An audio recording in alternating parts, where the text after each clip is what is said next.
So between June 2024 and early of this year, or early 2025, it was estimated that 62% of all commercial beehives collapsed. It was the worst collapse die off on record.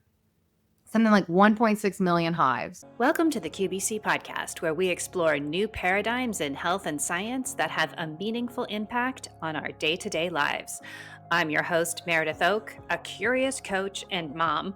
I started a journey to overcome chronic fatigue and found myself in a whole new quantum universe. I believe new research shouldn't stay locked away in an ivory tower, and that wisdom can be found in many places and understood by all of us. To keep in touch with this podcast, the QBC free community, our episode guide, and all the show notes, please visit qbcpod.com, qbcpod.com. Let's get together to create the future we all want to live in. So one of the defining characteristics of the modern, postmodern era, I guess we're in, I don't know what era we're in anymore. Wherever we are, one of the defining characteristics in the last couple of hundred years, maybe 300 to 400 years, has been to really compartmentalize everything, to put everything in silos. You have a biology silo, you have a physics silo, you have a math silo, you have a molecular biology silo, which doesn't talk to the other. Nobody talks to each other. Everything's compartmentalized. The body is compartmentalized. Our jobs are compartmentalized. We specialize in very specific things, and there's not a ton of space or encouragement for crossover. Now, what I love about what's happening now, and I think happens in any time of flourishing and thriving, is that you have people who are a whole bunch of different things and combine a whole bunch of different things. And in fact, the way forward is probably by necessity going to be an integration of all of these specializations that have been cultivated for so long. And my guest today really embodies this new spirit of, I don't know, polymath, Renaissance person, somebody who's not confined to any one box and in fact goes deep on seemingly interrelated things and then brings them together. And that is Amber Hargroeder. So this is her third time on the podcast. She did a really fun interview a couple years ago we did together where she compared bees and the activity of the beehive to quantum biology, and it was just a fun juxtaposition of our mitochondria and the beehives, and people really loved it. So if you haven't listened to that, go find it. Then we did another interview on quantum herbalism, because Amber is also, in addition to being trained in beekeeping, she is also a trained herbalist and is certified in applied quantum biology. So she connected those two things. However, she also, as her main job for the last 15 years or so, is a business consultant. So you see why I'm talking about like a Renaissance person here. And she, in her, holistic approach to the world, has combined all of these things and is looking at a topic that I think is really important for all of us to understand through the quantum lens, and that is burnout. So this is one of those interviews where I'm like, we talked about this. No, I can't really fully encapsulate it. We compare corporate life to the beehive. We talk about how burnout is often seen as a purely mental health issue, when in fact, Amber argues that it is an environment issue, which really aligns nicely with our understanding of quantum biology and the idea that where we put our bodies is really important to our health and our mental health. And she explains different mindsets that, she's got a new technology that she and her husband are bringing to the world that can do a subconscious analysis of a person's mindset through their written or spoken words. So we also get into that. I know it's a lot. I don't know what to tell you. This is what we're here for. So enjoy, have fun. Amber is going to be inside the quantum biology collective community. So if you're not a member of QBC Free and you enjoy this podcast, like I really encourage you to go to qbcpod.com and click on join the community. It's just your name and email, and then you're inside and you will hear about like all kinds of fun stuff and be around other people who like all this stuff and talk about it. And I would add, you might be preventing some burnout by doing that, because one of the ways that I personally have burned out has been from compartmentalizing my life and, being over focused in areas where I don't have without an outlet to have the conversations I wanted to be having with like-minded people. And we need that to feel on purpose in life. So do consider that if you need that in your life, this is a great way to find it. Okay. And of course, my friends at bondcharge.com, enter the code, QBC in the discount box at checkout, and have fun. Amber Hargroeder, welcome back to the QVC podcast. I'm laughing already because every time I have you on, I'm just laughing the whole time. So I'll take a deep breath. Welcome. It's really good to see you again. Great to be back. I'll try to keep the laughter to a minimum. No promises. I don't know what it is with our chemistry, but it's just hilarious all the time. So, okay. So the first time we spoke, we talked about the bees. Yeah. Which was amazing. So if anyone hasn't listened to that episode, it's in the podcast guide. Go back a couple of years, you'll find it. We talked about quantum herbology. Yes. And now you have taken a sabbatical and you've come back with a whole new approach that combines all of these things, but is in a completely different realm, which is burnout. So tell us how you landed here. Well, I've been burned out in just about every way a person could be. So yeah, very competitive, ambitious individual. I mean, all during high school, I was competing on the national show circuit for show jumping. I was like determined that I was going to be like international velvet, like go to the Olympics. If anyone knows that film with, can't even think of her name right now. Yeah, great film. I was obsessed with horses. I worked constantly. I trained horses, all this stuff. I go to college. My horse gets injured. I get even more intense into like marathons, triathlons. I'm taking 21 hours a semester. I'm a dual major. I do everything that you can think of. And I end up moving to Copenhagen and I crashed. I was in 2 different programs and there was an architecture teacher who was teaching yoga nidra. And that was the first introduction I got into, like, when you're burned out, this is what you do, is you need to rest. And apparently it's funny how that's news to some of us. Like, yeah. What? So I'm like 20, 21 doing yoga nidra all of a sudden. And, it's like a long path where, if you're a very driven person and you have a ton of energy and you don't know where to put it, and you don't have enough focus, you can burn yourself out very easily. And so, the journey started with kind of doing yoga nidra, and then it got into, herbalism, quantum, all these different things. And I realized when I was taking time off, I was like, all the things that I've studied and learned about health, it was because I was burned out. And if you go back to the bee conversation, I got into bees because I was dealing with grief after my boyfriend had passed away. So that's a whole different type of burnout, because I feel that from my personal experience, and everyone dealing with grief has their own personal experience with it, you kind of lose half of your sense of self, especially if it's someone that you were very close with, like someone that you were romantically involved with, and it's a traumatic experience. It's like all of the inside jokes are gone. All the stories you told yourself about who you are and what you were going to do and what your future looked like is gone. It's like you lost a person, but you've also lost a big chunk of yourself. And so you kind of have to reweave yourself. And when you're burned out, you've also kind of lost the sense of self, and you need to reweave it in some way. And I think the problem with a lot of people is that we don't know what we need to be weaving with. We've lost the threads. We don't know. And for me, every instance that I had where I was burned out, I'm like, what do I do now? Like, who am I? What am I doing? You get swept up, especially if you're driven, you get swept up in the momentum of something. and you end up in different environments with different people, and you're like, is this who I am? Is this who I'm meant to be? Is this right? And your intuition's not really working all that well because you don't trust it anymore, because you don't trust yourself, because there's a big part of you that's missing.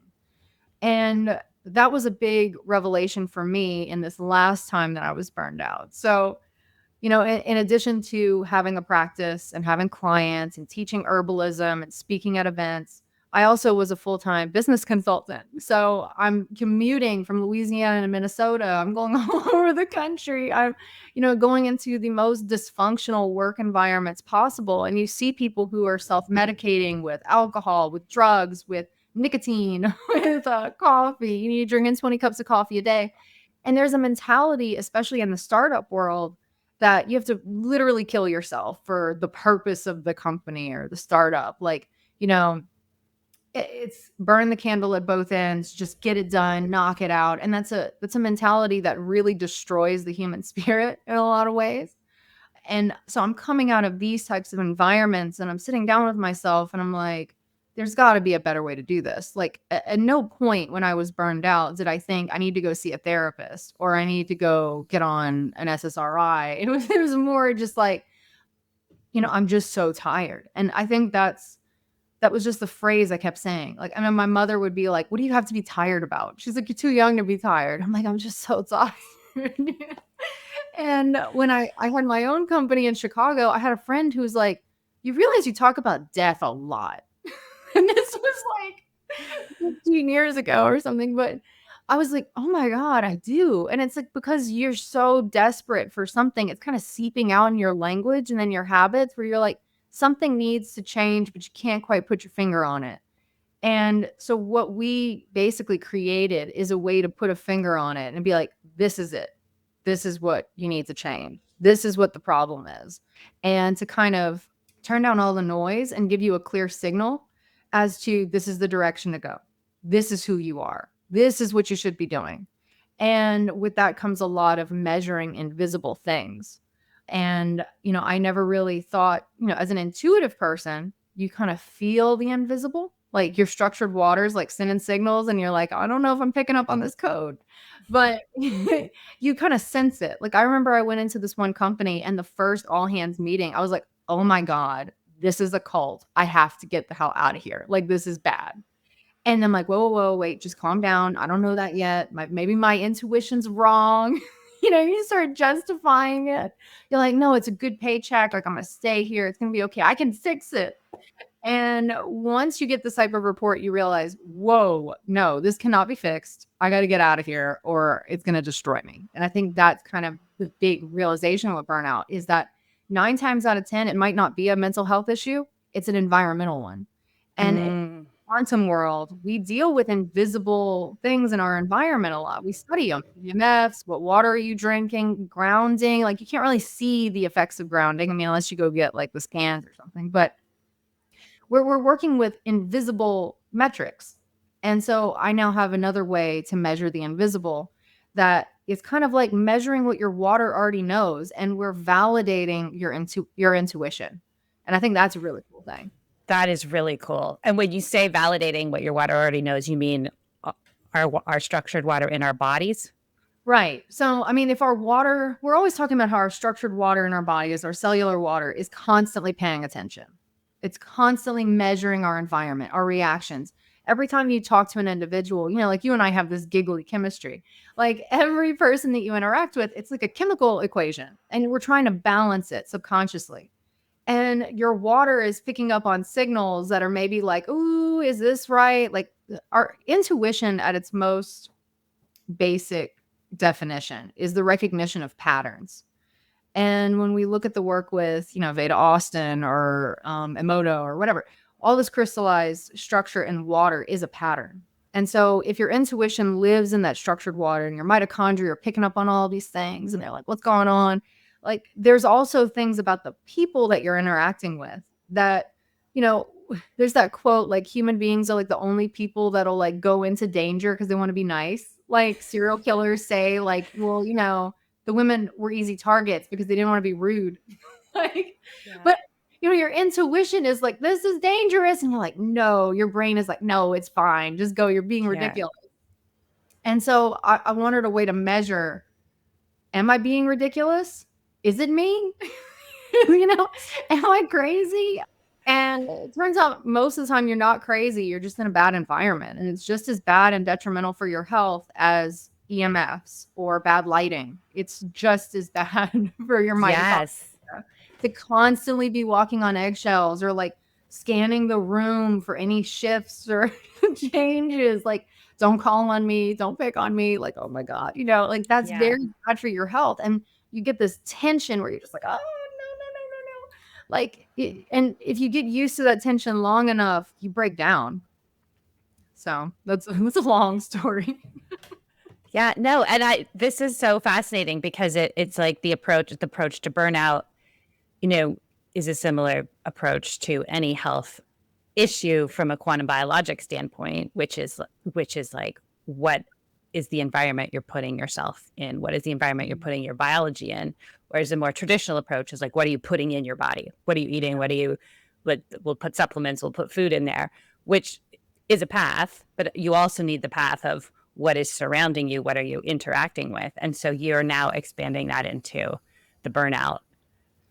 Well, the burnout, I would say, epidemic. Yeah. So for the fans of bees, let's make a little parallel for a second to understand this burnout epidemic. So between June 2024 and early of this year, or early 2025, it was estimated that 62% of all commercial beehives collapsed. It was the worst collapse die off on record. Something like 1.6 million hives. Now, these are commercial hives, so everyone's like, oh no, the honey business. I'm like, okay, well, you also killed millions of bees. And some people are saying that number could be even as high as 75% of those hives died.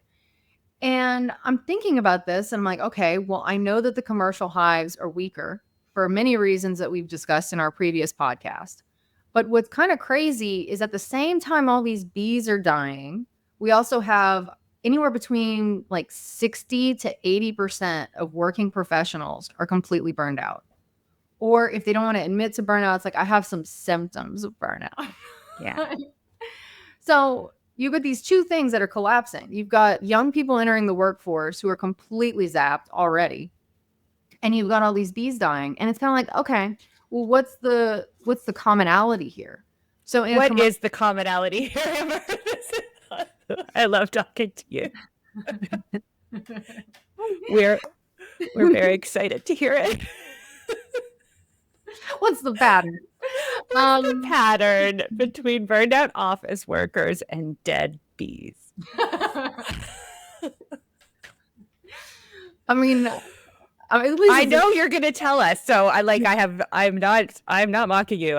I know I am so ready to hear this. Okay. So number one, most bees in commercial hives are not allowed to build out or draw down their own comb. They are not allowed to build honeycomb. It's on plastic sheets. The honeycomb dimensions are already the requirements, the industry standard is already there because commercial. Oh my God. So they impose an industry standard on the bees, on nature. Yeah. So they don't want male bees. They don't want drones because they look at them as just honey eaters. And so they don't want them. The drones are basically the sensory organ of the hive. They remind the bees of who they are, what their environment is. They're all the different senses for them to understand what's happening in their environment and who they are. So the connections are now so clear, even 5 seconds in. Okay, I see it. So it's all about conformity. A drone cell is a different size and shape to a worker bee cell or a maiden cell, a female bee. And so they don't even want you to build out those cells. They're like, no. You can only make female bees for harvesting and keeping honey. So that's the first thing. That's a parallel because a lot of young people, first off, a lot of young people are lost. And that's a problem with our education system. And that's a conformity issue. And that's not every school. But if we look at the history of public education over the past 200 years, it's like we trained people to be factory workers.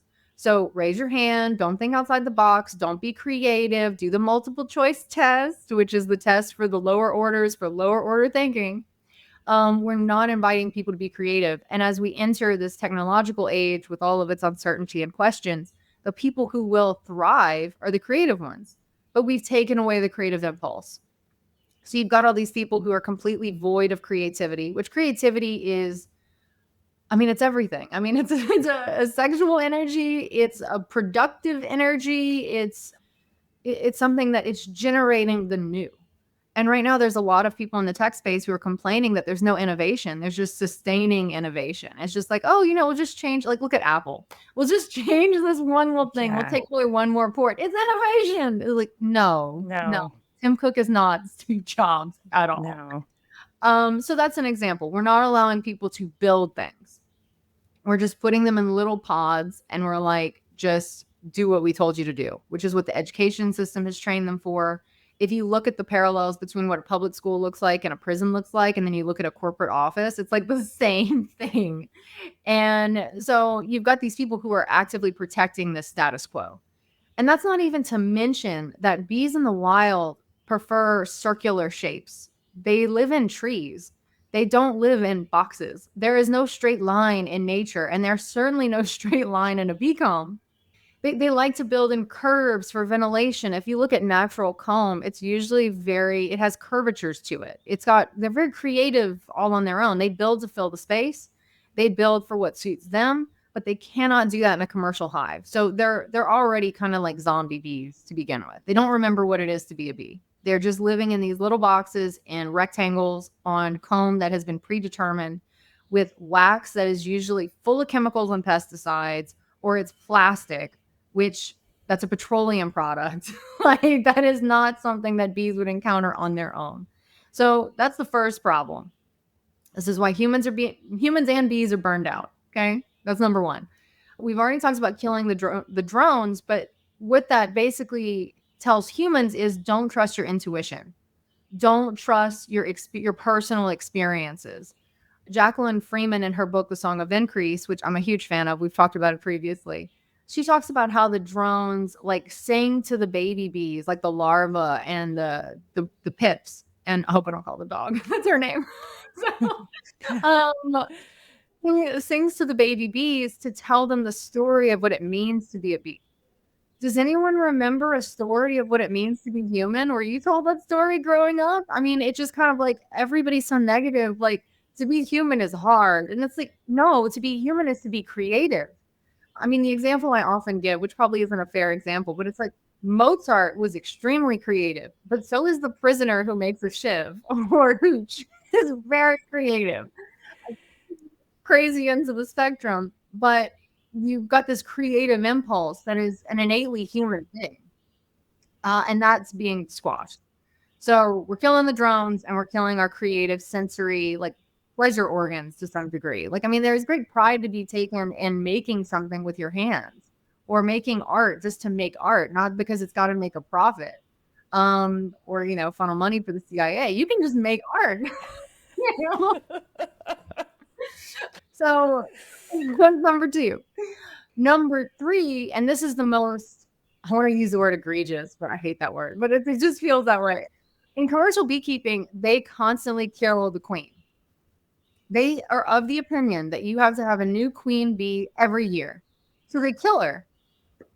And the queen to the hive is not, we talked about her again previously, but it's not a monarch. She is the mother of the entire hive. She gives birth to 2,000 eggs a day. Like, she determines what DNA they get. I mean, if it's her DNA, she's making male bees, which are drones, and that continues her lineage. Kind of like mitochondria come from the mother. It's continuing the lineage of the mother. When she breeds, like the one time she breeds, she stockpiles all of this male DNA, and that goes into the female bees. And that's its really only use, and those bees don't breed. But a queen bee can live for years. A healthy queen, I mean, she's very productive for years at a time. And in commercial beekeeping, they actively murder her every year. And so what they do is they buy a replacement bee, which is a temporary bee. So let's say, and I have a personal story about queens that we'll get into in a minute, but let's say that you've accidentally squashed your queen. This did not happen to me, thank God. But let's say you did. Okay. So you have a beehive and I you have a accidentally beehive, squish your queen. or your queen dies for whatever reason. Okay. Great mystery of how that happened. Let's just say that she is now deceased.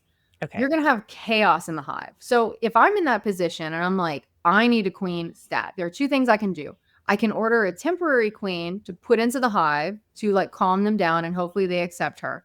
Or I can wait to see if they build their own temporary queen. A healthy hive will do this. They will have a female bee who's not built for reproduction kind of become able to reproduce enough until they have their bearings to have a real queen. So they kind of like have this patchwork mechanism that they can put into play if they really need a queen and they don't have one. Well, the temporary queen is not meant to be the long reigning queen. Okay. Like she's not going to go the distance. She's just kind of the emergency, like the band aid that you have for the hive. So the colony continues to live. It's more just like this is our in a pinch. We're doing this. It's the substitution. you know, you want the real deal. When you're constantly killing your queen for a commercial hive and you're constantly purchasing queens, you're only buying temporary queens. They are breeding the temporary patches. They're not buying the good ones. It's not a real queen. It's just kind of like, I don't know, the rebound. It's not, The stepmother. yeah, it's not what you think it is. They're not the same things. It's kind of like a GMO versus an heirloom. They're two totally different things. And in commercial beekeeping, they just assume or they're taught. I mean, a lot of people want to save the bees, so they start beekeeping. And I'm not like, trying to be mean about that. They're trained that this is normal, that you need to kill your queen. And to me, it's like, I would never do that. Like, that would be horrible. Like, I can't kill anything, but like, I just got bitten by a water moccasin and I wouldn't let my husband kill it. I was like, no. So I was like, it deserves to live. Yeah. So me killing queens would be horrible. But anyway, in commercial beekeeping, they do that. And in our current society, if you look at what the ancients or even old practices like Chinese medicine think about the heart, like your soul lives in your heart, your wisdom lives in your heart.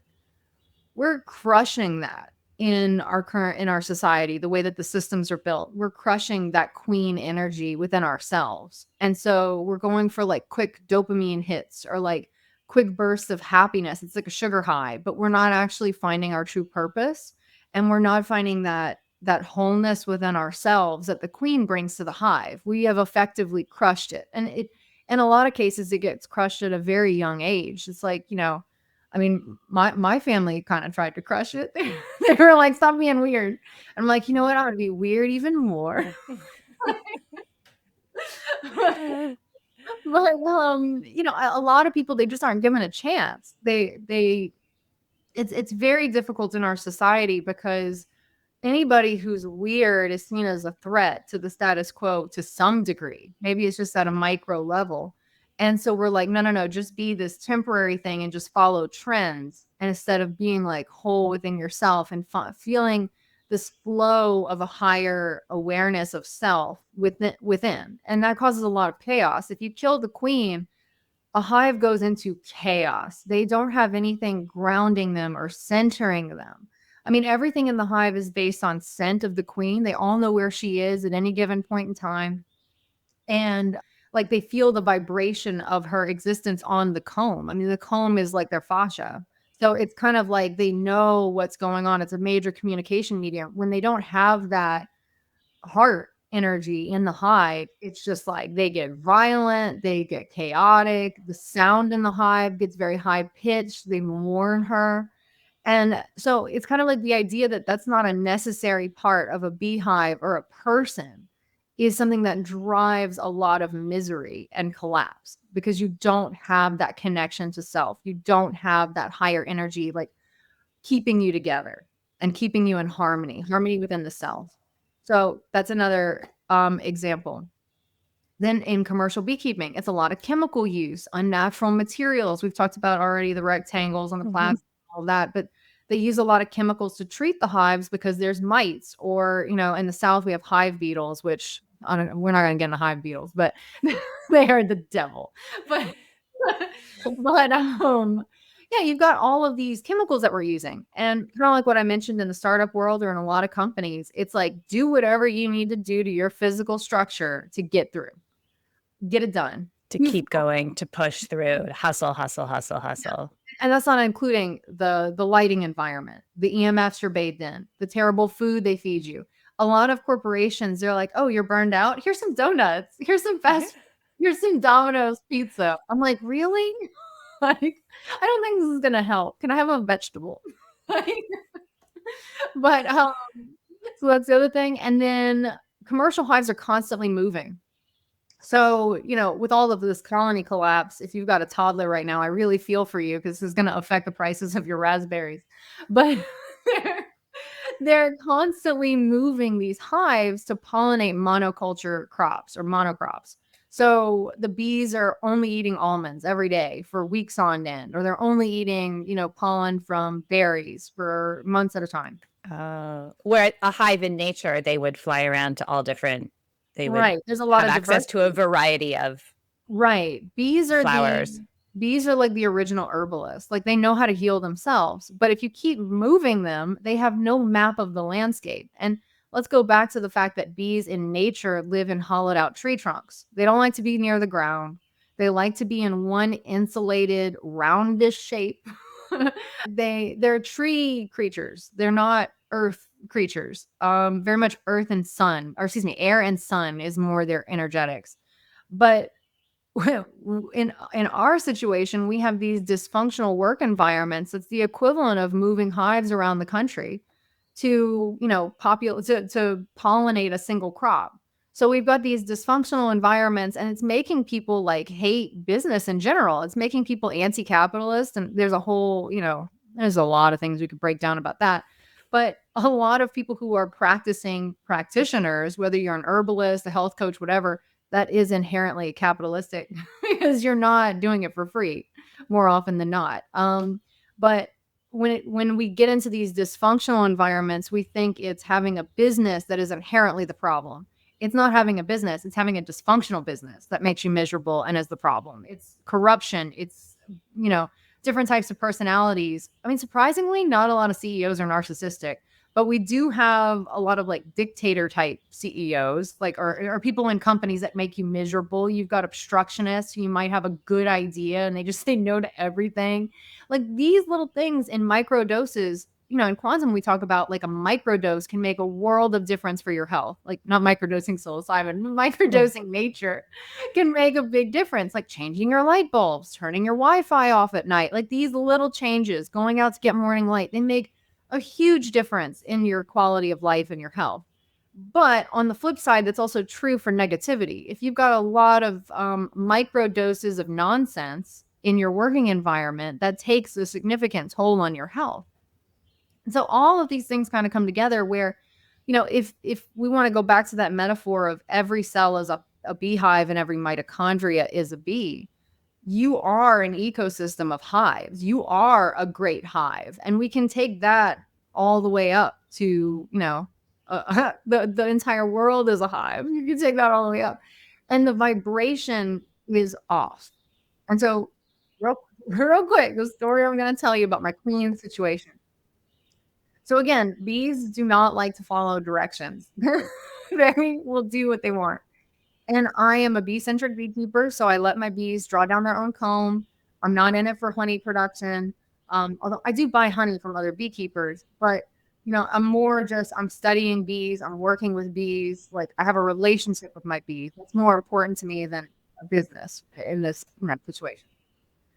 But I wasn't able to go check on my bees for a while because it was raining every day. In Louisiana, it just rains all the time because it gets very hot. The humidity gets really dense and then it breaks with a storm. And it's just like, I can't open the hive when it's over 80 to 84 degrees. That's a problem. Living in like this hot climate. And then if it's raining, I'm certainly not going to open it. Well, my bees built comb and they joined two bars together. They merged something together.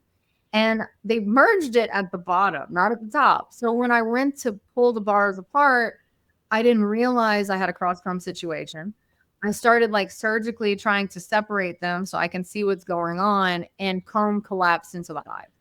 And it's just like, as a beekeeper, when this happens, you're just like, oh my God. So, like, this is the worst case scenario.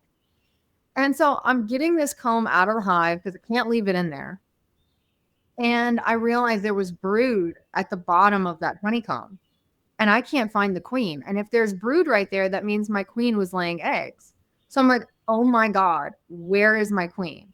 And I can see there's a little bit more cross comb. They're super stressed out. I don't want to make them miserable. So I just like, I got the comb out, I closed the hive, and I'm sitting there like, oh my God, what did I do? What did I do? You know, like panic mode.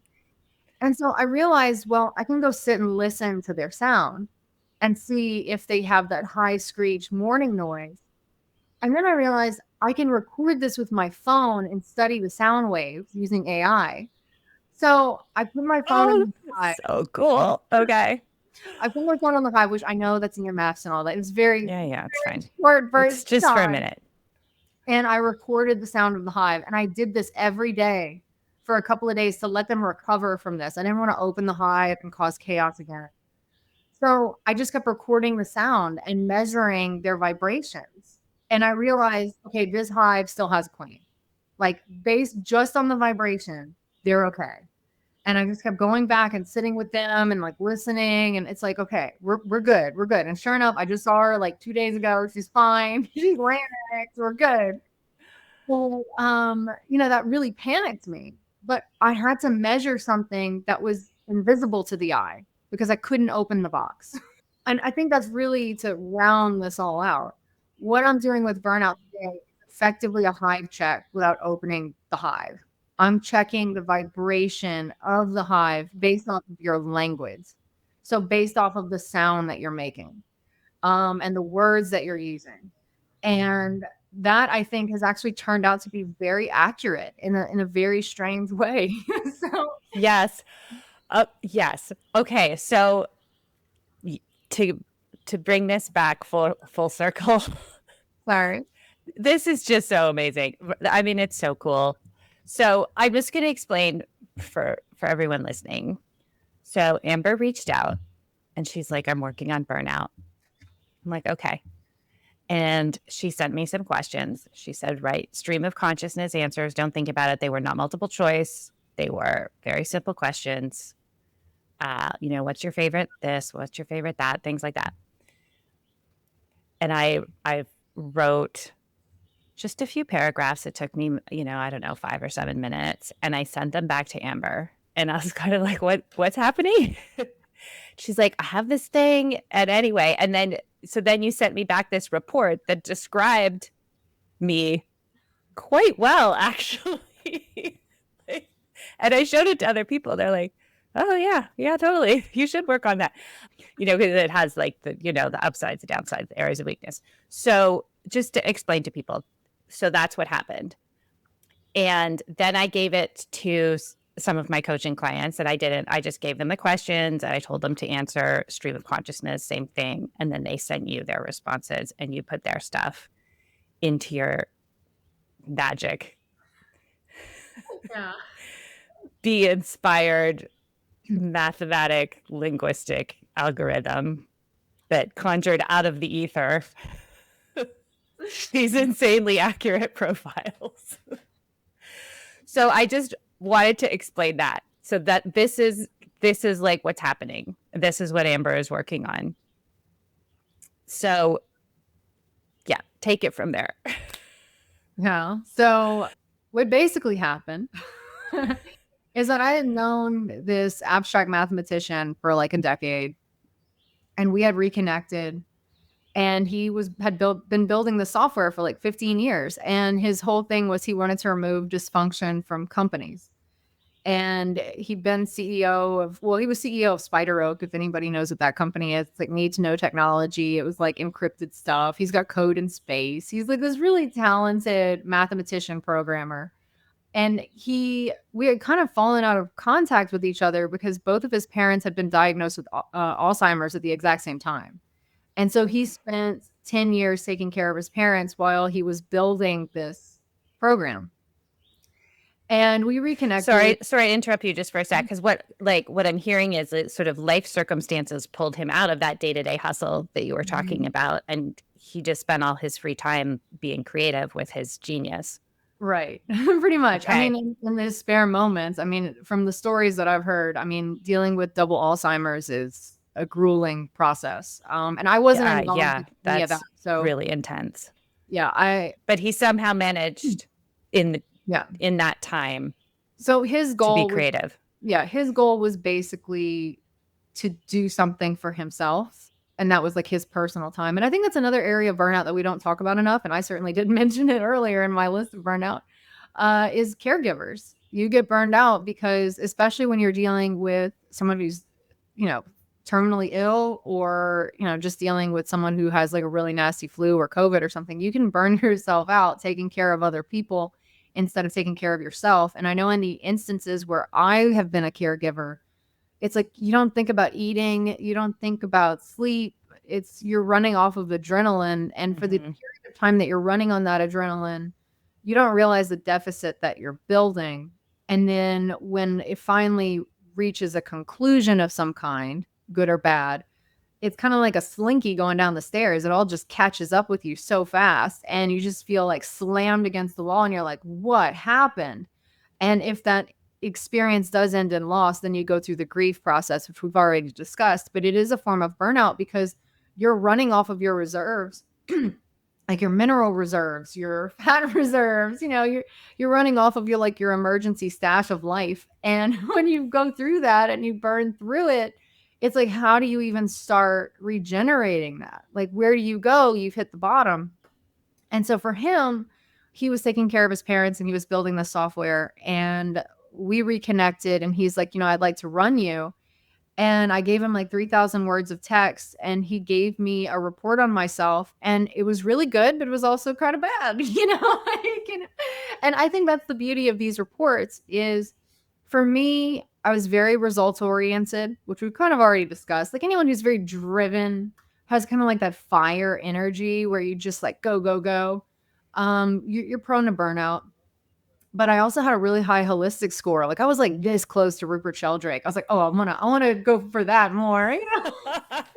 I believe it. I totally believe it. Like, oh man, that'd be so cool. But the thing holding me back is I had an off the chart self-martyr score. And I was like, oh man, what? And I started thinking about all the ways I have sacrificed myself for like everybody and caregivers. If you have any tendency towards self-martyrdom, it's kind of like, I'm not saying this in a bad way, like, oh, you're just self-martyr. No, like, I mean, I'm thinking of being a new mother. Yeah. That, you just described it. It's like all of a sudden everything. And if you have no, if you're like, for me, I was used to the working use of my energy. You just go, go, go, go till you crash and then take a vacation. Yeah. Or a weekend comes or something. But then you have a baby, the baby doesn't have a weekend. You just, and so if, at a certain point, it's these. Well, I mean, how many women when they're pregnant are drinking nourishing herbs or eating nourishing foods? If you can even keep food down. One of my sisters vomited from the first beginning to the end of that pregnancy because she couldn't keep anything down. So her teeth started breaking because she was so malnourished by the end of it. And then you start breastfeeding, and there's these wonderful books. It's called The First 40 Days, First 9 Months, and something about fertility. There's 3 of them. I cannot think of the author's name right now, but they are wonderful books. Just look for The First 40 Days. And it's like how to nourish yourself as a mother, whether you're preparing to become a mother, you're pregnant, or you just had a baby. Because a lot of postpartum is a type of burnout where you have no nourishment whatsoever. Like you're just completely depleted. And that causes a lot of like neurological things. And it might seem like it's a mental health thing. Like I'm so depressed. I'm so miserable. I'm so angry. And it's like, actually, you need like stinging nettles, or you need, red raspberry leaf, because you have no nutrition left in your cells. You've sacrificed yourself. So, I mean, that's a beautiful thing. And I haven't gone through that experience yet, ever. I don't know. but it's just one of those things where we don't know how to nourish ourselves appropriately. And for me, realizing I was a self martyr, I realized all the ways that I had kind of been like, when centipedes have babies, their babies eat them. I had kind of had that mentality a little bit, like I will sacrifice myself for someone else. And as soon as I saw that, I was like, whoa, okay, hold on. How has that benefited me? And, not to be selfish, but it's like I'm the person who's had all these burnout experiences. And it's like I can count or look back at every instance of the way that I practically killed myself to the point that I was thinking about killing myself because I was so run down. I mean, this is over a long period of time, but it's just kind of like you get so depleted that you're just like, I don't know what to do anymore. And, for me, getting that initial report was very eye-opening about my behavior. So in the research for mindset psychology, it's called your action logic. So your mindset dictates how you make decisions, what actions you take to do things. And everybody has it's like a mosaic of all these different possibilities. Like no two people are exactly alike. And based on your environment, based on your upbringing, based on your innate, soul, you have different levels of everything. And it kind of, I mean, if we get a little woo, it kind of reminds me of the Tower of Babel a little bit. Like everyone's the same. They're all building the exact same thing. And then God's like, no, no, no, that's not what we're doing here. And so it's like everybody gets split off into these different languages. And I'm like, well, okay, maybe it's not like French and Spanish versus like Romanian and Russian. Maybe I mean, those three romantic languages. It's not that different. But anyways, it's it's not like everybody branched off into a language. But what if everyone branched off into a different subconscious? And so everybody has like diverse things that they're supposed to be doing or being or creating. And it's not that we're all supposed to be building this monolithic thing. We're all supposed to be souls having a unique experience. And so I think what we're doing here is measuring if you're lost in that journey because of the education system, because of the career you chose, because of the environment you're in or the people you're around. If you're confused about who you are, what you should be doing, what your purpose is in life, and why you're so exhausted, this seems to be a solution for that. This is like the ultimate hive check for the individual to be like, okay, how's my queen doing? How are my drones? How are my worker bees? Like, am I able to be creative enough to produce honey? Like, I mean, Yes. these Oh, are I love this metaphor. Yes, and that's going to look a little bit different for everyone, and yet we're trying to fit it in. Okay, so I want to hear like the different sections of the report, but I also just want to bring up something that I think about a lot that ties into this, which is that I work with so many very talented practitioners and coaches and people who have a deep heart to serve, and they just want to work with clients.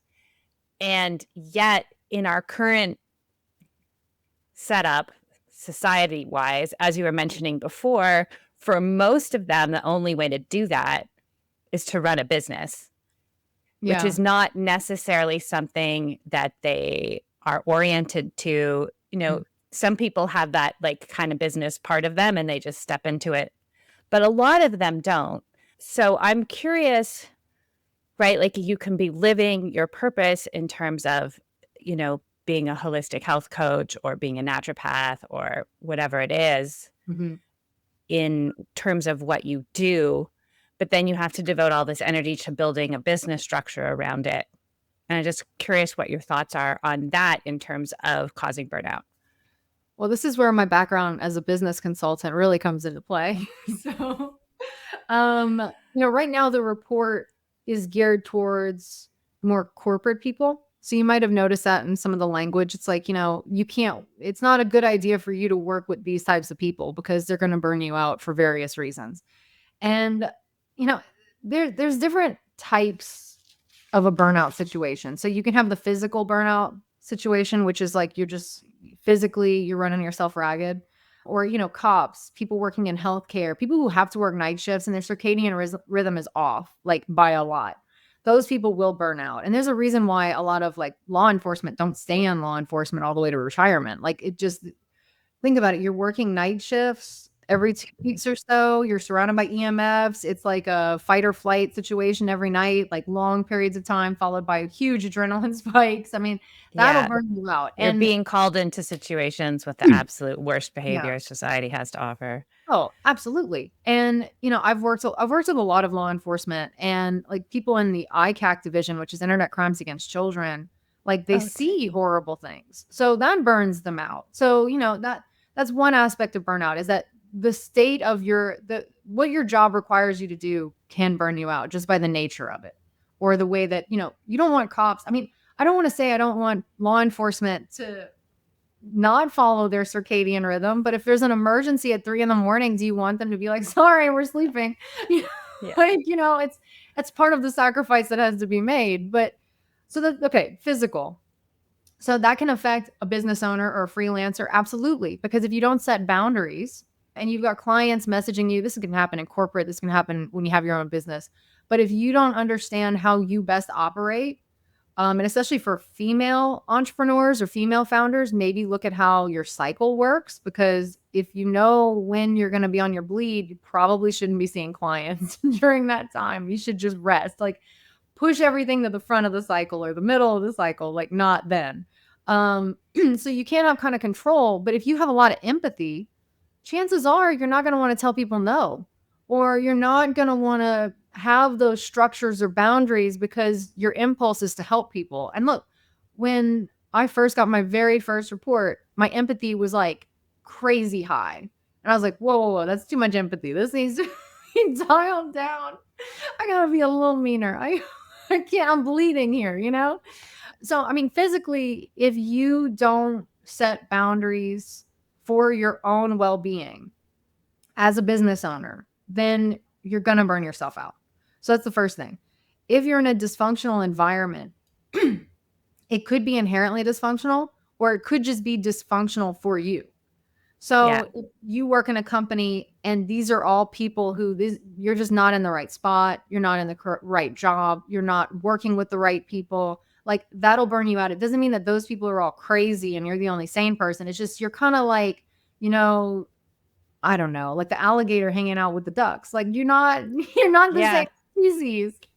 Don't eat the ducks, but you know, like, so it's kind of like it's not the same thing, but when you have a business and you're running it yourself, you know, make sure that you are doing the right thing for your specific talents. If you're a screwdriver, you don't want to be used as a hammer.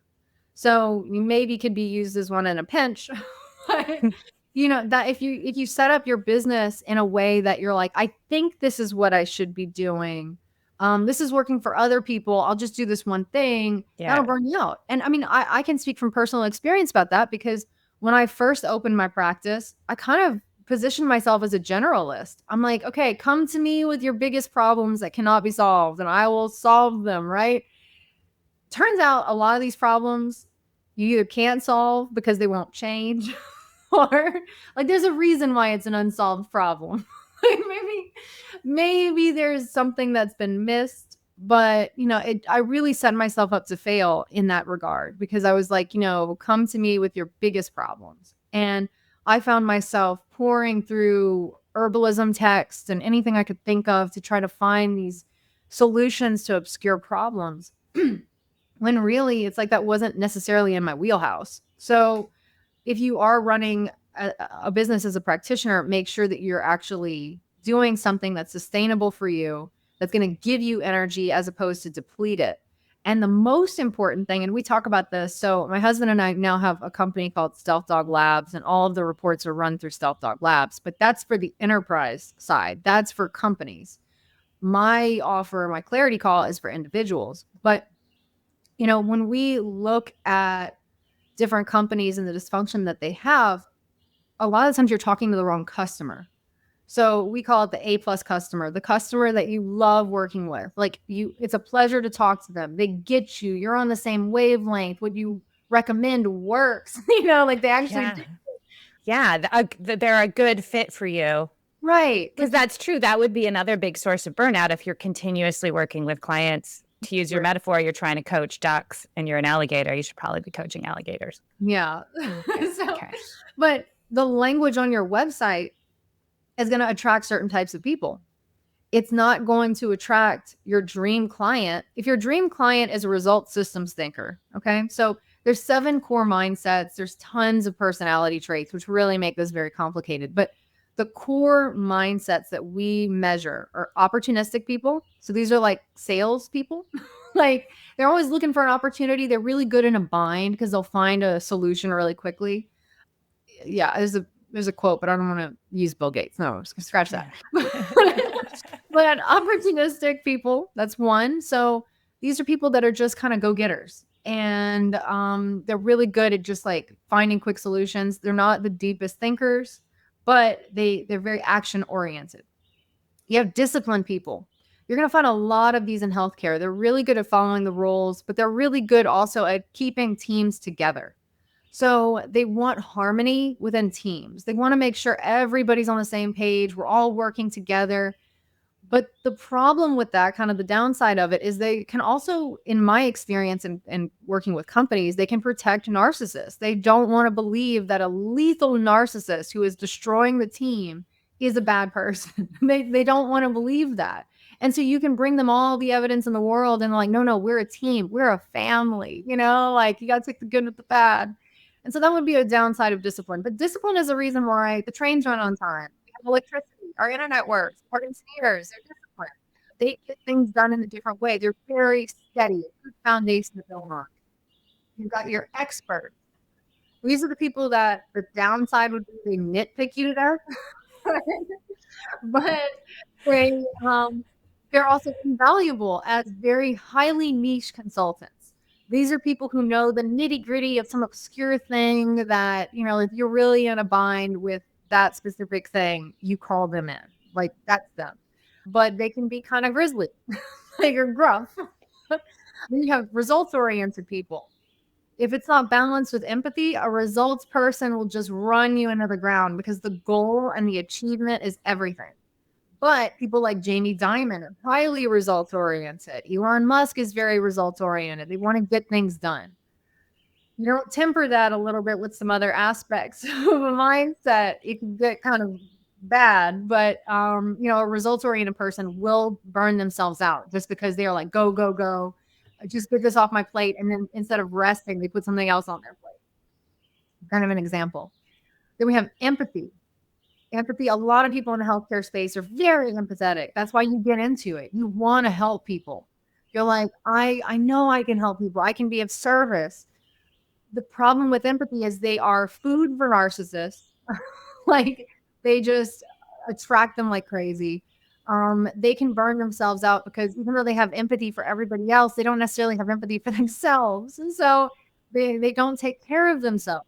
But in a company setting, they're the ones who are like, we have to do this for the customer. We have to go above and beyond for the customer. We really have to understand who these people are. An empathetic person is valuable in that setting for marketing, for messaging, all of that things, because they can understand the individual, which a results person, not necessarily. Like, it depends on what the whole mix is. Systems thinkers. You're a systems thinker. Systems thinkers are actually the most burned out thinkers, and you have a 0 burnout score. So you are doing great. But yeah, that was exciting news. It took me that's been my journey for a long time, so it took me a while, but I was very excited. I'm like, a systems thinker is a second tier thinker. They can see all of the moving parts of something and how it all fits together. And Steve Jobs was a systems thinker. You're much nicer than Steve. Why was dysfunctional? I must have a higher empathy score than Mr. Screamy. Yeah. So, I mean, like, systems thinkers are the most burned out because there are big innovative thinkers. And we've already talked about how innovation has been completely squashed in most of our culture, in most companies. We don't want to do the big ideas. We want to do the safe ideas. Look at all the movies that are remakes from the 90s or before. Nobody wants to take a chance. Whereas a systems thinker can see all the moving parts, kind of like that meme from the card counter from The Hangover. Like, right. All the pieces. And like, oh no, this is what we need to do. And unfortunately, in a lot of companies, God love disciplined thinkers because they make things work. But a disciplined thinker is like, we can't take a risk. Like, Yeah. let's just cut costs. Let's not do something new and scary. Let's not do something innovative. They're like, let's just increase the volume. Let's put a volume button on the telephone. Like, that's sustaining innovation. That's what a disciplined thinker would think. Whereas a systems thinker is like, let's throw all this out and do something cool. So that's that. And then the final mindset is holistic. This is like the Rupert Sheldrake's of the world. They do see all of the moving pieces, but it's like they think almost in like, I don't know. They think in a totally different. It's like systems, but it's more, I want to say it's a more feminine version of systems thinking in a way, because it's more like, I don't know. I just think of like they just think in that way. Like with Rupert Sheldrake and morphic resonance, he's kind of thinking in a very different way. A lot of people in his field, and that's because he has an off the charts holistic score. So that's all of the things that we're measuring that I think can help. Well, it's not all the things we're measuring, but that's like the core 7 mindsets to help you understand these differentiations. For me, I'm results, empathy, holistic. Someone else, a lot of people in healthcare are discipline, empathy. Different people can be results. Yes. Very rare, but that happens a lot in health space. No, it's interesting you say that. And that's what I see. I would say, yeah, discipline, empathy, or expert discipline. Yeah. And so running a business, you need some opportunistic, you need some, right? Like, if you're or you need to understand how to build a business that aligns with those things. And I think a lot of the business building advice is from the opportune people. Opportunistic. Anyway, go ahead. You don't have to have, don't think that because if you don't have an opportunistic score, you can't run a business. Like actually some of the best business leaders are result systems. So you don't necessarily need to be like, a lot of politicians are opportunistic.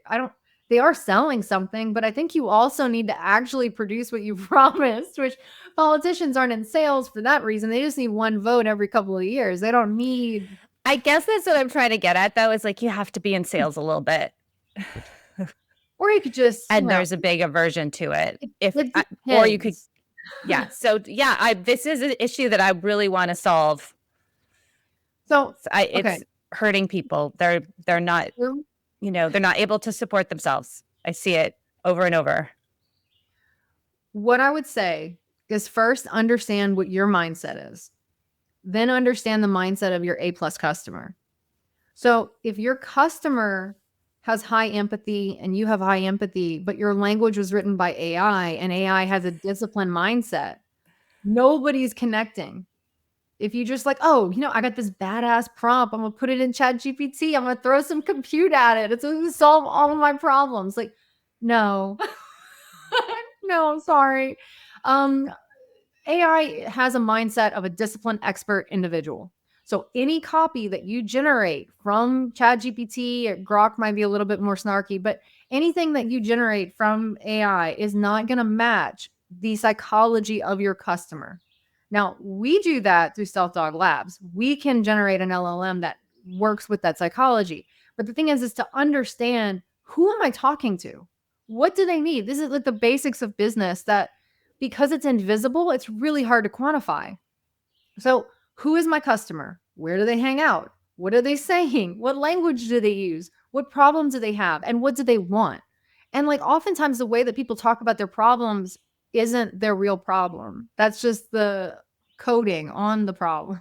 So if you want to have a successful business, it's like you need to understand who you're talking to. And it doesn't mean that you have to all of a sudden become the sleazy car salesman.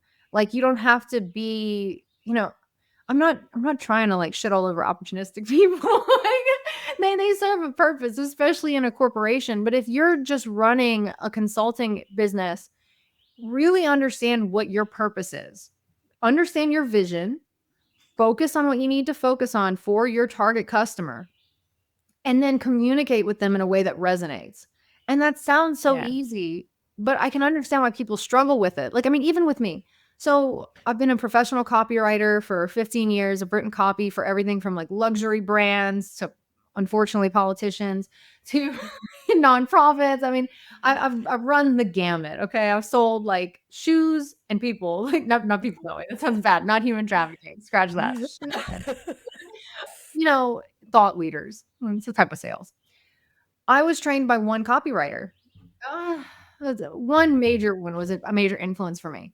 And so I kept trying to make my voice like hers because back in the day, I figured that's how you sell. And it's like, I actually get a better response when I'm authentic, the way that I speak. We were talking earlier about how LinkedIn is the least authentic place ever. So if someone's never run a business and then they go and they look at LinkedIn and they look how other people are selling stuff, they're not actually realizing how to sell for themselves. They're not realizing that maybe if you're just very authentic, you don't have to be this over the top, extroverted, shallow person. I mean, a lot of sales, and I've said this about politics. Politics is very much like a skipping stone on the surface of the water. It makes a bunch of splashes. It's highly dependent on momentum. It's trying to get somewhere, but eventually that stone will sink. And you see this with politicians. Eventually they will sink because it is the culture that inherently defines who the politician is. Look at it like a vining plant. The politician is the vine. It's going to grow wherever it can get a tendril, okay? Like it's just going to do that. But if the culture is the trellis and we are defining what that trellis is, then it controls where the vine goes. So if you haven't done the deep work, so you got the skipping stone at the top of the surface of the water, and then you've got like the fish down at the bottom, like the deep sea fish. They are making bigger changes than the skipping stone at the top. Don't fall for the flashy, splashing nonsense that's trendy and it's just going to go for a short period of time. Don't drive yourself crazy chasing things. You need to go deep into yourself and what you can actually bring to the table because and I see this a lot in the quantum community. There's not a lot of differentiation because I think people are like, what do I bring specifically? And they need to go internally instead of going externally and trying to like market like crazy. It's like you need to go deep within yourself and be like, who am I? Yeah. And that's that's a difficult conversation. And a lot of people will turn to like Myers-Briggs, Enneagram, DISC, human design, the zodiac. And they're like, oh, like I'm personally a Scorpio. And I mean, for a while that resonated, but it resonates a lot more with me to be like, I'm results systems holistic or something, like it makes more sense to me and it's more personalized. And when you go to all these other things like Myers-Briggs or DISC, it's a questionnaire evaluation. It's open to bias. You can already have in your head what you want to be and what you want the answer to be. And so even if you're not consciously aware of it at the time, you can be dictating those results. Our results have completely removed bias. It's completely objective because I don't know if you could actually cheat on this test. Like there's no, it's not a multiple choice thing. So if you're like, what's my favorite memory growing up? What was my favorite toy? What's my favorite, day like? Who's my favorite person? Like, tell me why. And we're measuring the linguistics for mindset psychology and linguistic psychology. Like, it's not like you can choose from A through E. So you get something that's a little bit more, well, it's actually more honest. We want honesty. I mean, the downside of that is like we've also been able to measure a lot of frauds. So like Bernie Madoff, Elizabeth Holmes, Sam Bankman-Fried, Stockton Rush, they all follow a specific pattern of behavior. And now all these documentaries are coming out, so the pattern is a little clearer. But it's like we can actually measure that now, and it's like whoa, And I haven't had to tell anyone that they have these scores. When you're looking at someone like Stockton Rush, the psychopath, and you're just like, whoa. Okay. What was his deal? What did he do? This is the guy from the Titan submersible who imploded on the way to the Titanic. Oh, the submarine. Yeah, and so Netflix just released a documentary about it. And you're like, I know a lot about Elizabeth Holmes and Sunny Balwani, who ran Theranos. I didn't know that much about Bernie Madoff, but we started digging into it and we're like, well, let's run their text. And it's just like you see this clear personality that emerges that reveals that they were always a fraud. And it's just kind of like, whoa, okay, what? Like, and that's just purely through language, the language that they used. So That gets a little creepy, but it's just kind of like the language that you're using to sum this up on your website for your business, the offer that you're making, that's dictating the type of customers that you're getting. And it's dictating whether or not you are generating energy or running out of energy. So that's, and I think we've kind of talked, okay, types of burnout: physical, dysfunctional environment, toxic people, your narcissists, obstructionists, dictators, and then any dysfunctional traits that you might have yourself, like self-martyrdom could be one. So those are the things that we're ultimately looking for to help you get out of a burnout situation, or to help you find your purpose, find, what you should be focused on, what it's translating your vision into focus so you can have a successful business. And that's kind of what makes my clarity call offer a little vague in a way, because you can get a burnout report, but it's whatever you need that we can provide that helps you get out of burnout. So if you need help with your business, we've got those tools in our toolbox.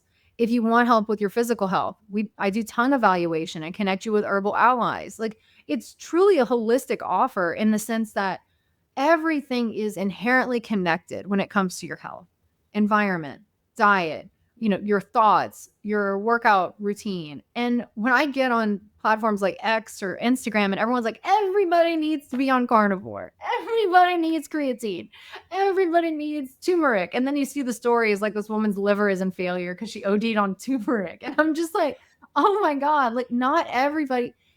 I know bioindividualism is relatively new in some areas, Right. but we're not all one size fits all, especially when it comes down to how we think. Yes. Well, and that's interesting in terms of how we think, because there's the messaging, like everyone needs to be doing this, but then there's also the way that we receive it, which is in an all or nothing, right? Mhm. And I remember talking to a healthcare provider, and he recommended a certain tea to somebody, and he's like, drink 1 cup of this tea. It was an herbal tea or something. And then he saw her again, and there was something totally weird in her labs. And he's like, oh, tell me like what you're doing. And she's like, oh, well, I drank like 6 cups of that a day because you said it was good for me. And it's like, no. But we're like, oh, a little is good. Like the turmeric, a little is good. Like mountains of it must be better. Like, what is that thinking? Because it happens all the time. We all do it. We do it with everyone. We've all gone through that with the sunlight. We're just like, all the sun all the time. And then it's like, okay, there's a little bit more nuance to it. And there's a place for sunscreen and shade and, but that kind of like, oh my God, I found a new thing that's really important. I just got to like go to the wall with it, as opposed, and we eventually get to the balanced approach. But I see that over and over and over when anyone that we all do as humans.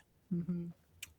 Carrie Bennett had a post. It was something. Oh yeah, fasting. It was like, fasting is super helpful, but if you fast and like if you're doing like 18-hour fasts every day, like, and you might be getting depleted. And it's like, yep, we do it with that, right? Like we'll just do it with anything. We'll do, instead of enough to have the desired effect, we just go crazy with it.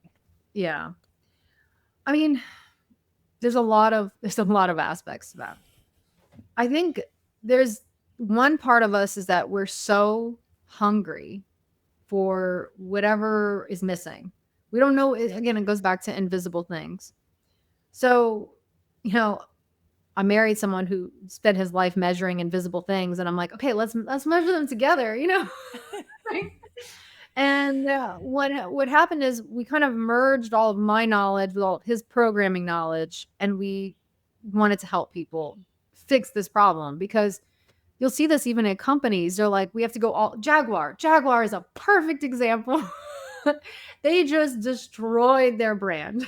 So if you saw like the pink Kleenex box on wheels, which is their new EV vehicle, they went from these super sexy cars. They could have just thrown an EV battery in those things and probably sold them like hotcakes. But they were like, no, we're going to destroy our legacy and we're going to go all in on this extreme. And I think it's like this desperation thing where we're like, we have to go all in on something. We don't want to just try dip our toe in. And I'm totally guilty of this. I once fasted for 15 days. So well, not to brag. Definitely done a number on my body. And when I get into things, I get really intense and passionate about them. And so you want to explore them to like all the way, right?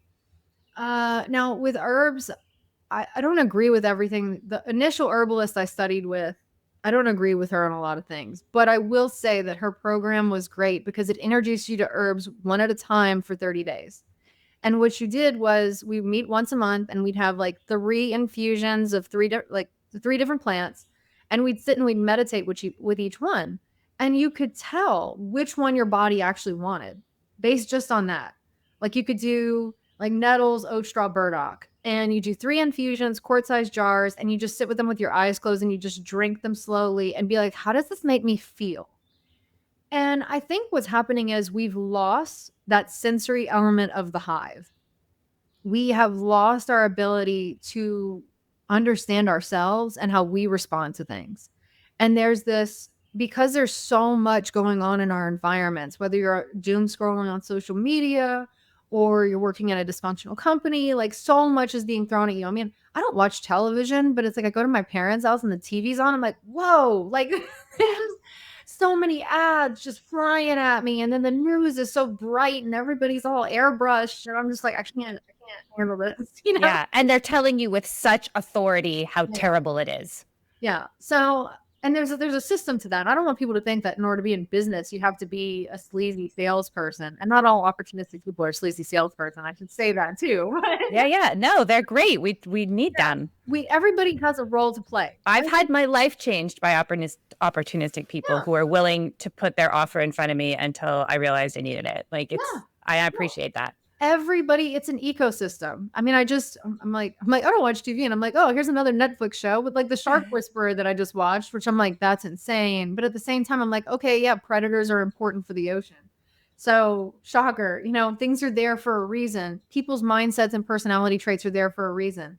When we ran a bunch of like nobility people, they were all narcissists, which I mean, it's not surprising, but I was like, oh, okay.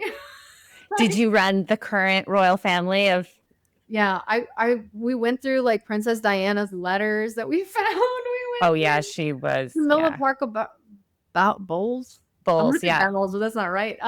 Charles, we went through like transcripts of them being candid, and then they were all 3 narcissists, like crazy narcissists. Camilla was the worst. I was like, oh really? Oh, God.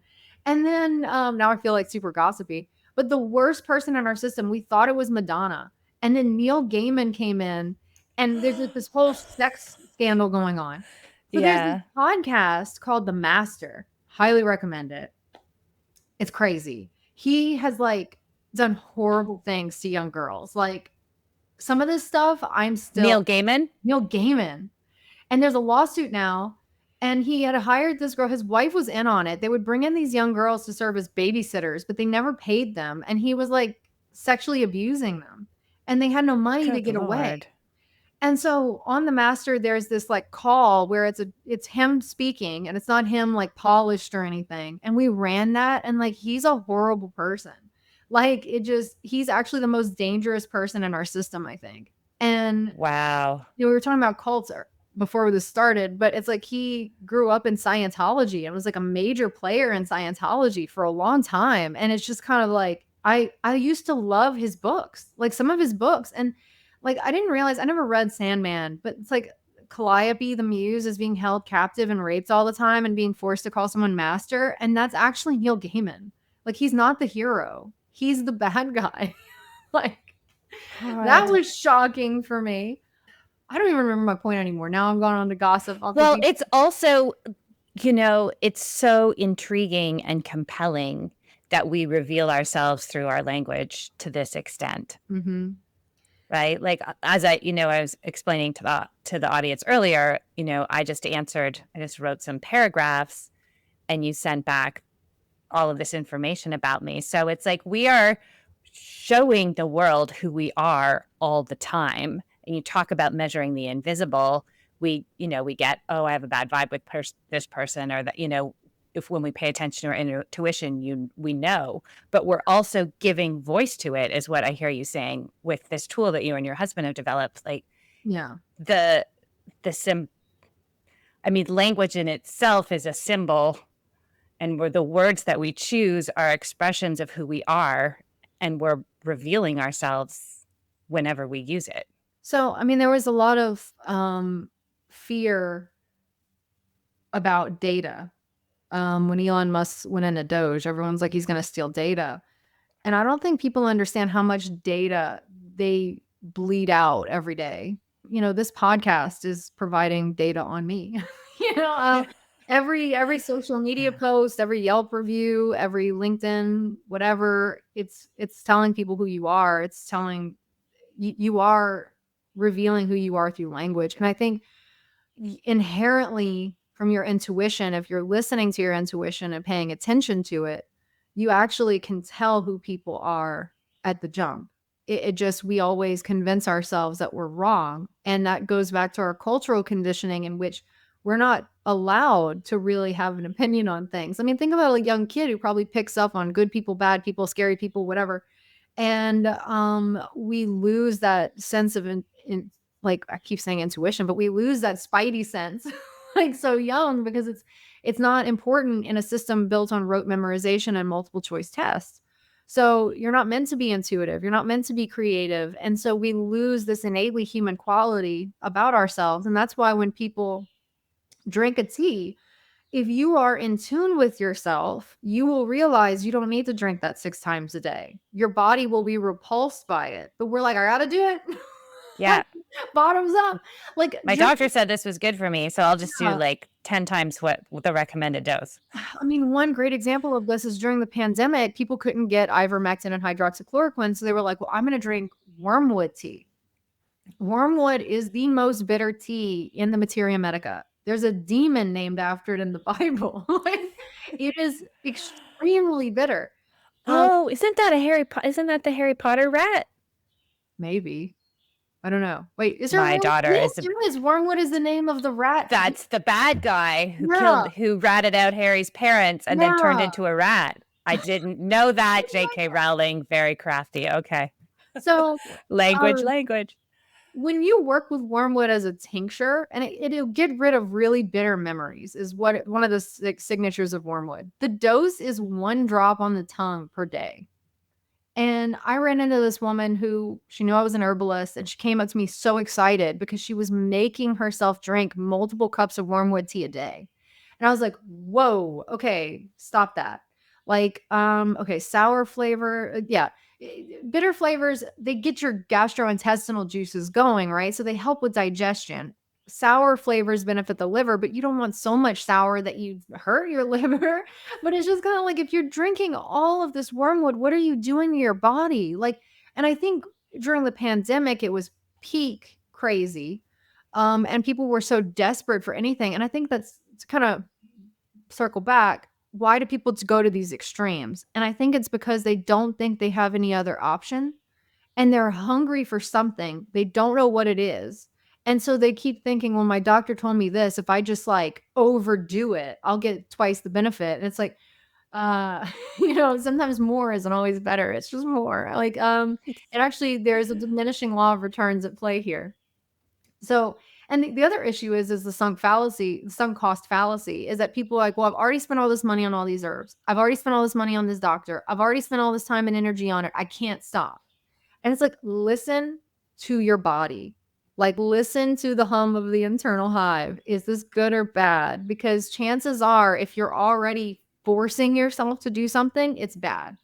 Now, I'm really bad about working out. I mean, I go for walks. It's a farm. Like, I'm doing physical activity, but I don't like go to the gym.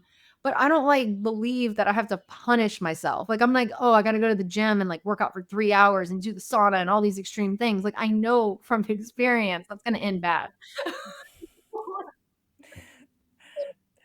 It's more like incorporating things in. I mean, I've been saying microdose a lot, but it's really microdosing nature.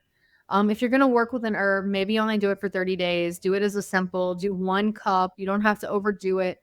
A lot of doses with tincture should be like 3 to 4 drops, 3 to 4 times a day, if that. There are some books that'll tell you like 40 drops of ashwagandha tincture, and I'm just like, okay, well, let me know how that works out for you. I think you can get by with this. Yes, and especially in the natural world, we have this idea that like it can't be. There's no way for it to be bad for us. It's natural, but these are Nature, actually very powerful substances. yeah, nature requires balance. I mean, I'm actually living in nature. Like I'm in the woods on a river. Like I'm surrounded by, you know, giant cats and venomous snakes and owls and you know, like, you know, mosquitoes the size of birds. But it's like when I'm around nature, I'm like nature inherently knows its own balance. When it floods, there's something that it needed that for. Like it's just like it's kind of like there is this inherent balance and this inherent wisdom, natural wisdom that maybe I'm not completely up to speed on, but there's something going on that is it balances itself out. Humans, we're so turned around about who we are, what our purpose is, what environments are good for us. I mean, I remember when I went through my fruitarian phase like forever ago, they were like, humans aren't meant to eat meat because we don't have teeth like tigers, you know, we're meant to eat fruit. And I'm like, I guess that could make sense. And then, you know, you go through all these things. I mean, this is when I'm in my 20s, but it's just kind of like, okay, no, I don't think that's the answer. I don't think I can Yeah. eat 30 bananas a day. I just want some soup. And then Need a little egg. people who are like, green juice is good for me. I must drink green juice all the time. It's like, okay, when the winter, maybe you shouldn't be doing green juice. Maybe you need to switch over to broth because you're cold. And I remember my brother-in-law, he was like, you can't get sick from getting cold. And I'm like, well, in Chinese medicine, it says that the chill makes you tense. And then that tense lowers your defenses. And then you can get sick. You're more susceptible. And I mean, I'm not an expert on Chinese medicine, so hopefully I described that correctly. But you know, it's like if you're cold, if you have a cold tissue state, you need warming herbs. If you have a damp tissue state, you need drying herbs. Like it's kind of like what nature is showing you that applies within the body. If you are overheated, you need sour herbs because those are going to bring cool. Like lemon juice in the summer, like lemonade in the summer, that's very cooling. So these are all patterns of nature that are existing within your body. And nature probably has its own hum, similar to the hive has a hum. And if your hum is not at the right vibration, you're going to burn out because you cannot sustain chaos for too long. And what ends up happening is if you're super tense for way too long, the tissues will try to hold you together for as long as they can, but eventually they're going to wear out and they're just going to be like, bleh. And then you've got like all this, you know, saggy tissue that can't hold water. And so you're just peeing all the time, or you got saliva, you got snot coming out your nose all the time because you're just losing fluids like crazy. And then you dry out and you're like, well, how did this happen? It's like, well, your boundaries were not strong enough to hold hydration. And so it put up a good fight, but then it just kind of went like flaccid and it couldn't hold anything anymore. So then you have erosion internally. We see that pattern in nature. I see that pattern on your tongue. I see it in your tissues. Like you feel it in your day-to-day life, but we don't have the awareness of it because we're so busy like go, go, go.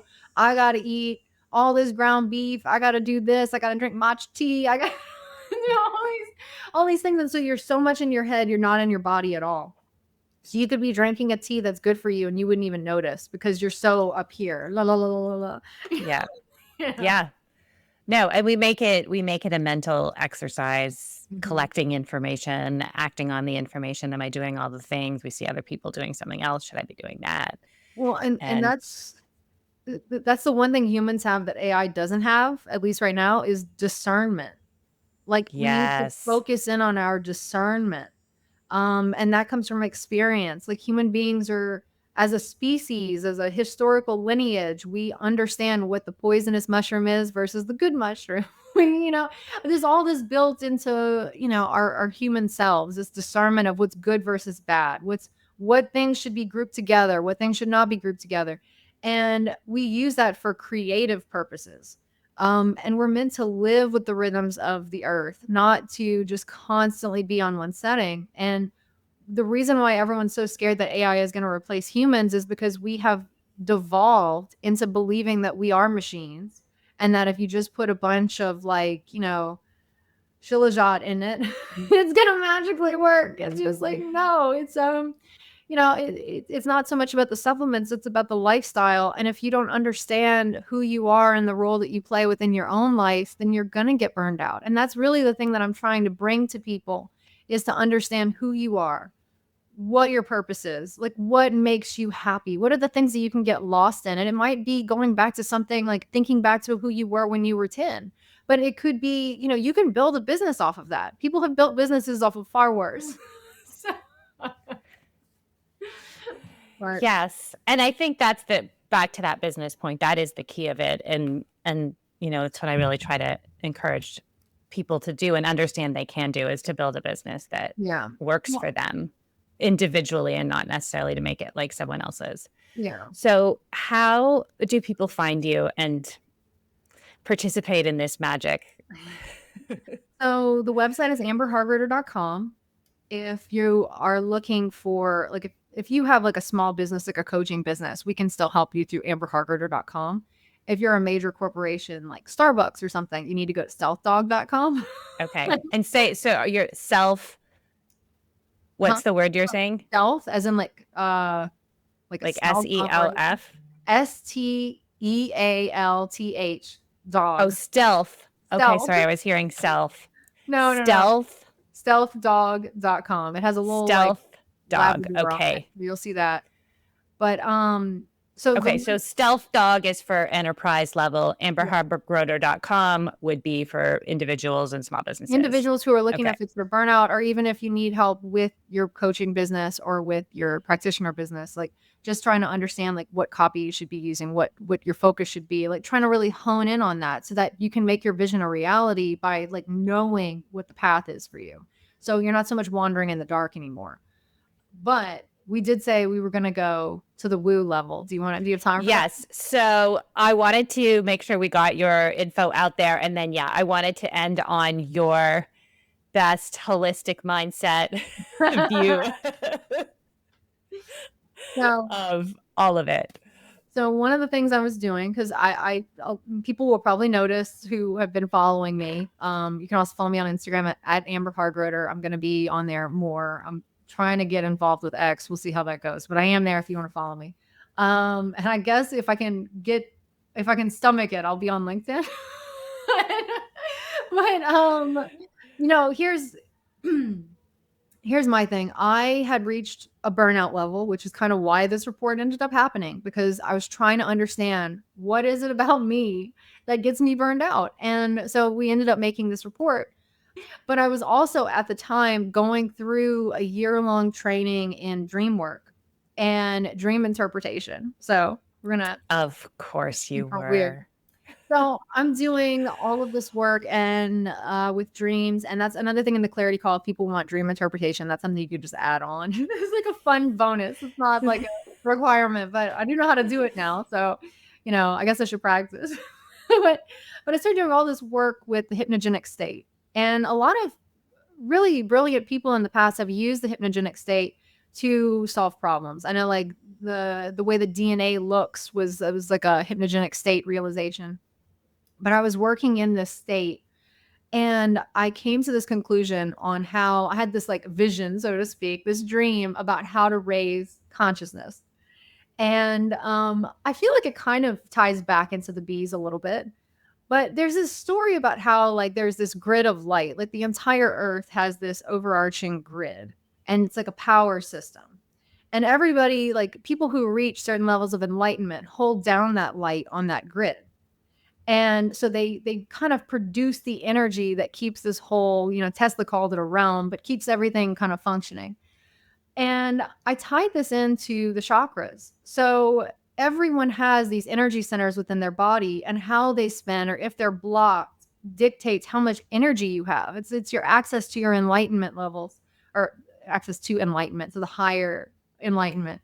But if you have these blockages at different levels of your energetic being, then you're not serving the grid of light. You can't activate this higher consciousness, this higher energy level. And it gets a little bit more complicated as to all the things that I like wrote down after this specific dream.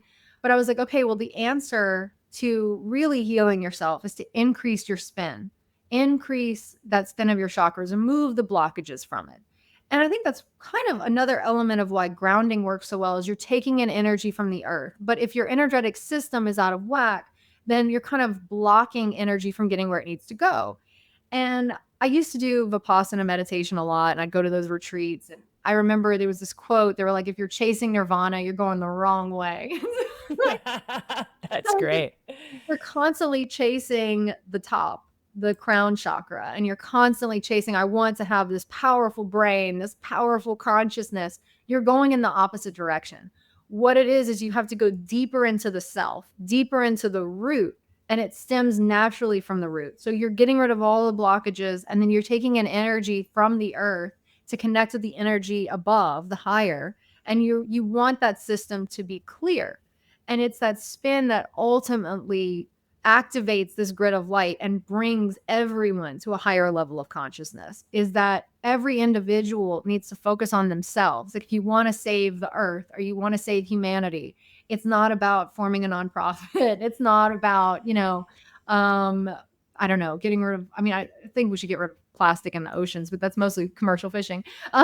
It's like, if you want to choose a banner that you're going to wave over, I'm making the world a better place. It starts with making yourself a better place. It starts with removing the blockages that are preventing you from being your fullest self. And when you become your fullest self, you kind of glow with a totally different energy when you're not burned out, when you're completely healed. I mean, even though I think Neil Gaiman is a terrible person, his book Stardust, the star glows when she's happy. You kind of glow when you've reached this level of wholeness within yourself and you've removed these blockages from your own inner being. And that helps you anchor down into this grid of light, and that raises the consciousness of everything. And so if we think back to the ancients where they had all of this mysticism around the honeybee, there's a belief, like the fates had everything to deal with the fates and the threads of existence. Everything was honey. Like they had a goat that had honey, like a tree that had honey. Everything was honey. And it's part of this global hive. And so if we look at ourselves as each a bee within the global hive, we have, it's an imperative that we follow our own purpose. A maiden hive never mistakes herself for a drone. A drone never mistakes itself for the queen. They know who they are. They know what their purpose is, and they know what the role is in the greater hive. And so my invitation to everyone is, if you are feeling lost, confused, or burned out, this is an invitation to figure out, like, what is your role in the hive? And that way you can reach that higher level of being, and that will ultimately raise all consciousness and make the world a much better place. I love that. I don't really have much to add. I think that's totally it. In our quest to make the world a better place, if we overlook the internal and getting to really know ourselves on a deep, deep level, all of it, right? Like if you haven't had that moment where you're like really stung by who you truly are and then just decided to move forward and love yourself anyway. Well, I mean, the bees do sting, so I mean, it doesn't mean you Yeah. can push over. I don't know, stung a few times. Yeah. And going internally, the people who have done that tend to be more effective Well, everyone in has whatever it is that they want to be doing. Yeah, everybody has a role to play. You're here for a reason. You're in this realm for a Yes. reason. And I mean, I know I'm like, being mean about Neil Gaiman. Obviously, he had a reason. I mean, he inspired a lot of people. And some people learned some very hard lessons because of him. But every single individual in this realm has a role to play, and they are part of the greater web of humanity and existence. And in order for that web to be its most alive, each member within that realm has to be alive, has to be their most human. And that's really, I think, the most important thing. If you walk away with anything, like, what would make you the most yourself? What is most nourishing to you to support you becoming the most yourself? That's the journey that I think we're all on. And the more that we're distracted by all the noise around us, the more it pulls us away from that. And so it's really a call to, like, not change because everything is a disaster, but to change because it feels really good to be yourself without apology. It feels really good to be like, yes, this is who I am. This is what I offer. Like, it's not necessarily, this is drawing a line in the sand to a degree of what you're not. It's looking at who am I, what am I not, and what's my role here. And I think that inspires so many people. It's refeeding the fire of the self. You have to feed that fire. If you don't feed it, it burns out. And, I think that's the mission I'm on, is to help people rekindle that inner fire. I love it. Amber, thank you so much for coming back. This has been really fun. I know we'll do it again soon. That's amberhargroeder.com for everyone. And you're going to blow up. Everyone's going to be like, I want my words analyzed. And Hargroeder is HARGRODER. I was going to add an extra E in there. I was going to change my last name, but then it didn't really roll off the tongue. So I was like, sorry, hon. What's your husband's last name? Skinner. I was like, Amber Skinner is not really a thing. Sorry. Yeah. Love you. No. I get it. Okay. All right. Thank you, Amber. Thank you so much. See you soon. This has been the Quantum Biology Collective podcast. To find a practitioner who practices from this point of view, visit our directory at quantumbiologycollective.org. If you are a practitioner, definitely take a look at the Applied Quantum Biology Certification, a 6-week study of the science of the new human health paradigm and its practical application with your patients and clients. We also love to feature graduates of the program on this very podcast. Until next time, the QBC.